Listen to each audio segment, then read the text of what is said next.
igiceri cy'ijana cyifashishwa muri iki gihe nacyo niwe wagishushanyije, ariko mu gihe gito abantu benshi badashobora gutekereza, kuko cyamutwaye iminota 5 gusa.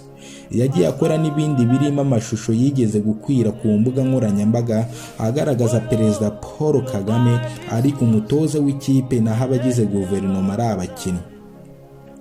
Niwe kandi wakoze igishushanyo kigaragara nk'ikirango cy'igicumbi cy'intwari, ibirango bitandukanye bya RDF. Yanashushanyije impeta z'ishimwe z'igihugu, ikirango cy'umujyi wa Kigali, ndetse afatanyije n'uwitwa Hategekimana Laurent bakoze ingabo yahawe Perezida Kagame ubwo yarahiriraga kuyobora u Rwanda muri 2017 Kanama.